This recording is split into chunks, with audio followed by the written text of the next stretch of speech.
Assalamualaikum warahmatullahi wabarakatuh. Selamat datang di video kami. Dalam video pembelajaran kali ini, kami akan membahas materi tentang konsep dasar epidemiologi.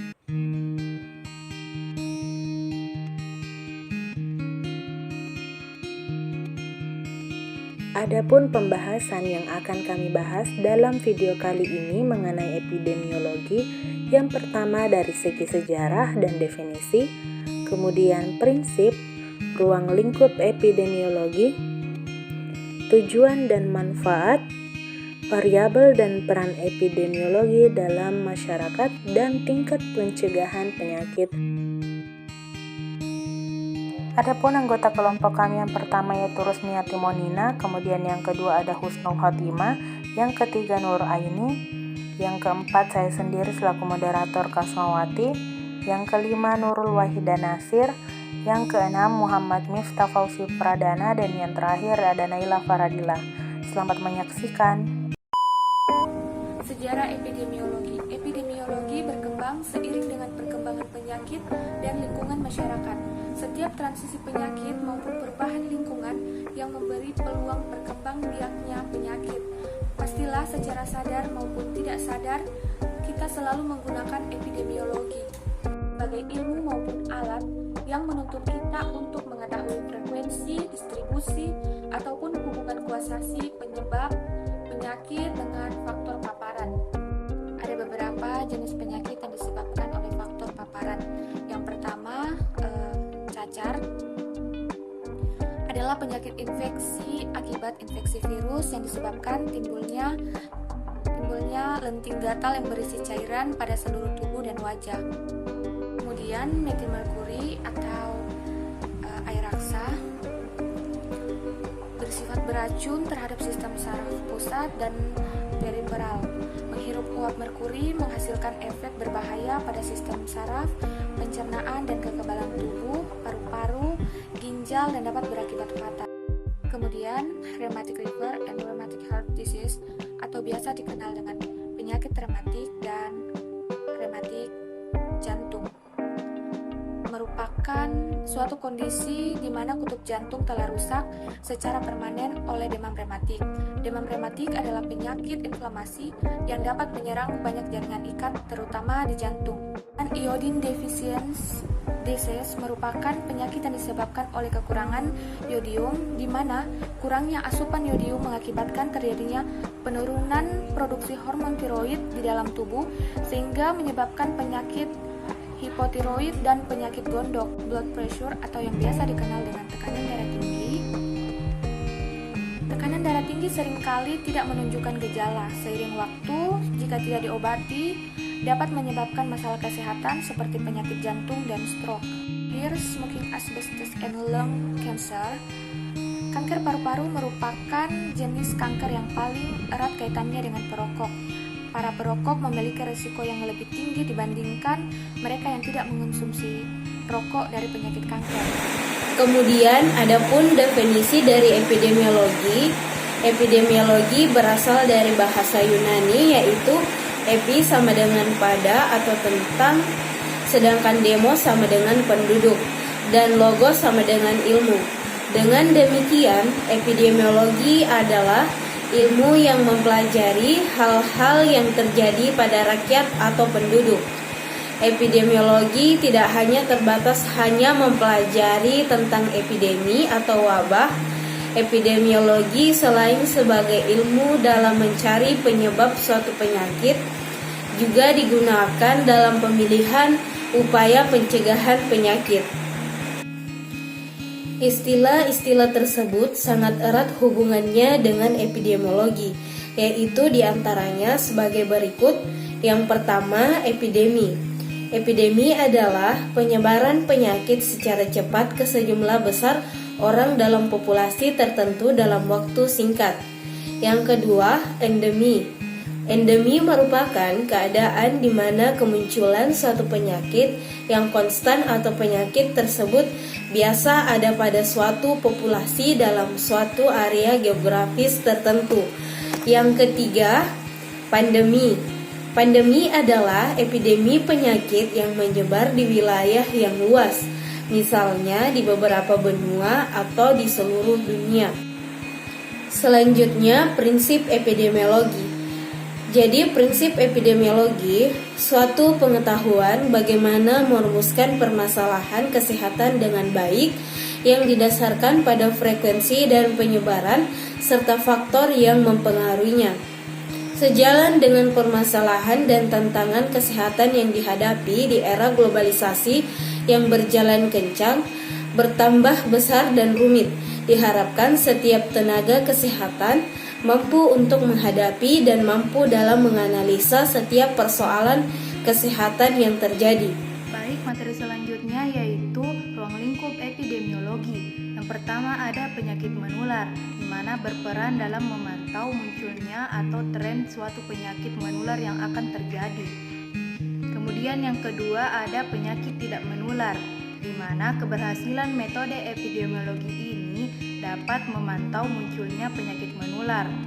Alasannya untuk memonitoring penyakit tidak menular itu terjadi.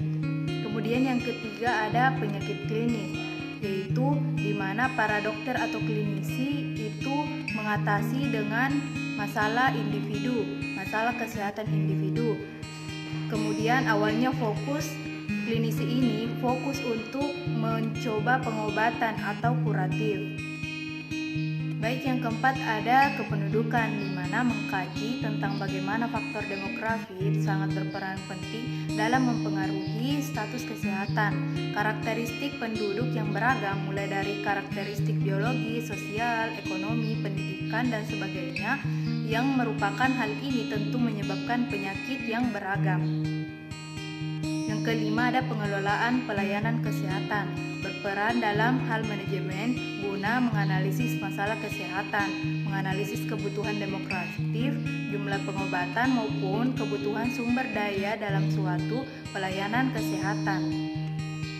Kemudian yang keenam ada lingkungan, di mana mempelajari tentang cara menganalisis faktor lingkungan yang dapat menyebabkan masalah kesehatan, mulai dari lingkungan, air, udara maupun tanah. Baik, itulah materi dari saya alihkan ke pemateri selanjutnya.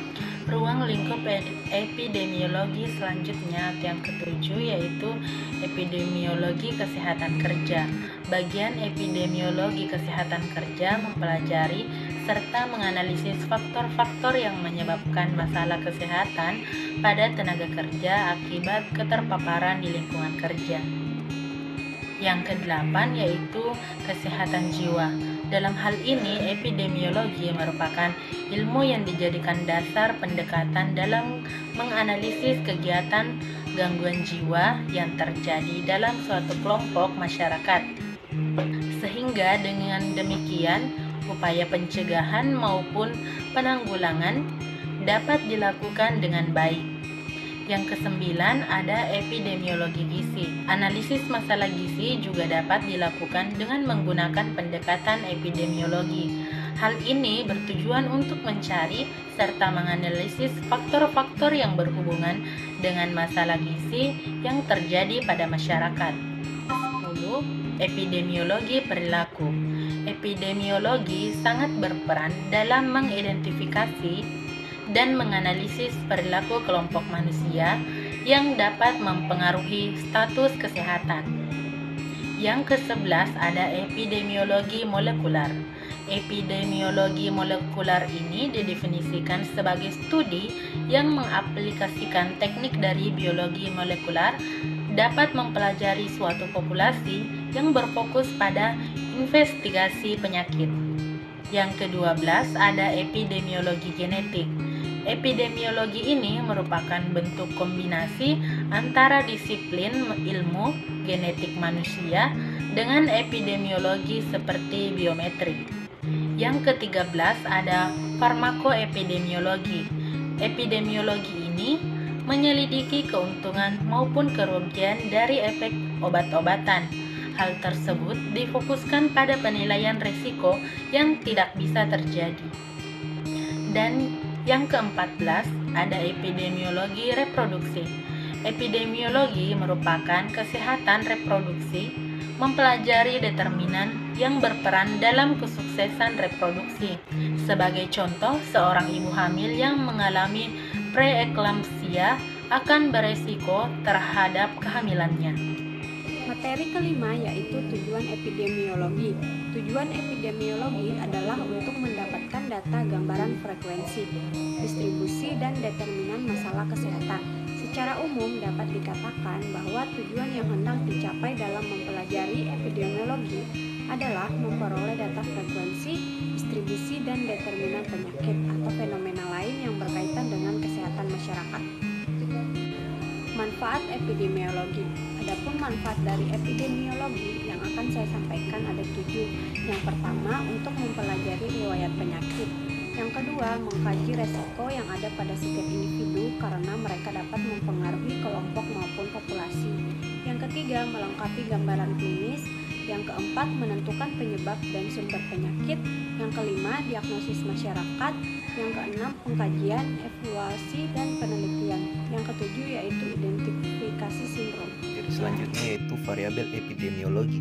Variabel epidemiologi ini terbagi menjadi 3, yaitu variabel waktu, variabel tempat, variabel orang. Yang dari variabel epidemiologi adalah variabel adalah sebagai faktor yang dapat menimbulkan penyakit epidemik, baik penyakit infeksi maupun penyakit non-infeksi yang terjadi pada masyarakat. Yang pertama, variabel waktu. Variabel waktu, kejadian penyakit menurut waktu seperti jam, hari, minggu, dan bulan serta tahun. Variabel waktu bermanfaat dalam memprediksi puncak insiden, merencanakan upaya penanggulangan, dan melakukan evaluasi dampak penanggulangan yang telah dilaksanakan. Beberapa pola perubahan yang berkaitan dengan waktu antara lain: 1. Variasi jarak pendek. Yang kedua, variasi berkala. Dan yang ketiga yaitu variabel orang, yaitu yang kedua variabel tempat. Variabel tempat, penyebaran menurut tempat pada prinsipnya sama dengan mencoba menjawab pertanyaan where, hubungan penyakit dengan tempat, menunjukkan adanya faktor-faktor yang mempunyai arti penting sebagai penyebab timbulnya penyakit antara penghuni dengan tempat yang dihuni. Distribusi menurut tempat sama artinya dengan area geografis, luas dan tinggi lokasi, sehingga tempat biasanya dikategorikan di kondisi atau perkotaan dan pedesaan atau urban dan rural, pemukiman dan non-pemukiman, domestik dan asing, di dalam dan di luar, serta institusi dan non-institusi. Ketiga yaitu variabel orang. Variabel orang adalah ciri-ciri yang didapat sejak lahir ataupun sesudah lahir. Untuk mengidentifikasikan seseorang terdapat variabel yang tak terhingga banyaknya, tetapi hendaknya dipilih variabel yang dapat digunakan sebagai indikator untuk menentukan ciri seseorang. Untuk menentukan variabel mana yang dapat digunakan sebagai indikator, hendaknya disesuaikan dengan kebutuhan dan kemampuan serta sarana yang ada. Materi selanjutnya yaitu peran epidemiologi dalam kesehatan masyarakat. Mencari atau mengidentifikasi faktor yang mempengaruhi timbulnya masalah kesehatan atau penyakit dalam suatu masyarakat tertentu dalam usaha mencari data untuk penanggulangan serta cara pencegahannya. Lalu menyiapkan data atau informasi untuk keperluan program kesehatan dengan menilai status kesehatan dalam masyarakat serta memberikan gambaran tentang kelompok penduduk yang terancam, lalu membantu menilai beberapa hasil program kesehatan, dan yang terakhir mengembangkan metodologi dalam menganalisis penyakit serta cara mengatasinya, baik penyakit perorangan atau tetapi dianalisis dalam kelompok maupun kejadian luar biasa atau yang disingkat KLB atau wabah dalam masyarakat. Dalam epidemiologi sendiri, pencegahan penyakitnya dibagi menjadi beberapa tingkatan sesuai dengan perjalanan penyakit, yaitu di mana pencegahan ini merupakan upaya untuk mempertahankan orang yang sehat agar tetap sehat atau mencegah orang yang sehat menjadi sakit.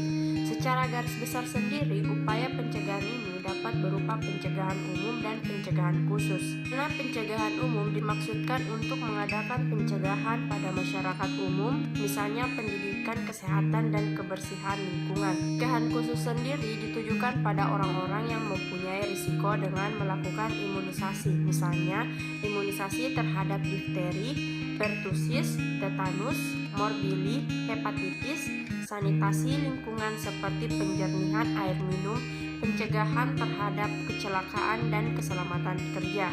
Yang kedua yaitu pencegahan sekunder, di mana upaya manusia untuk mencegah orang yang telah sakit agar sembuh, menghambat progresivitas penyakit, menghindari komplikasi, dan mengurangi ketidakmampuan.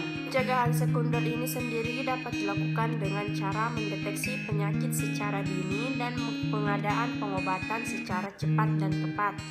Deteksi penyakit secara dini dapat dilakukan dengan cara penyaringan, pengamatan epidemiologis, survei epidemiologis, dan memberi pelayanan kesehatan sebaik-baiknya pada sarana pelayanan umum atau praktek dokter swasta.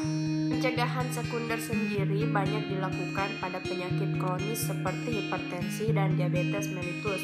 Hal ini karena kesulitan untuk mengadakan pencegahan primer. Dan yang ketiga yaitu pencegahan tersier, di mana pencegahan ini dimaksudkan untuk mengurangi ketidakmampuan dan mengadakan rehabilitas. Upaya pencegahan tingkat ketiga ini dapat dilakukan dengan memaksimalkan fungsi organ yang cacat, membuat protesa ekstremitas akibat amputasi, dan mendirikan pusat-pusat rehabilitas medik. Pencegahan penyakit ini terus diupayakan selama orang yang menderita belum meninggal dunia. Itulah tadi materi pembahasan tentang konsep dasar epidemiologi. Terima kasih sudah menyaksikan, semoga bermanfaat.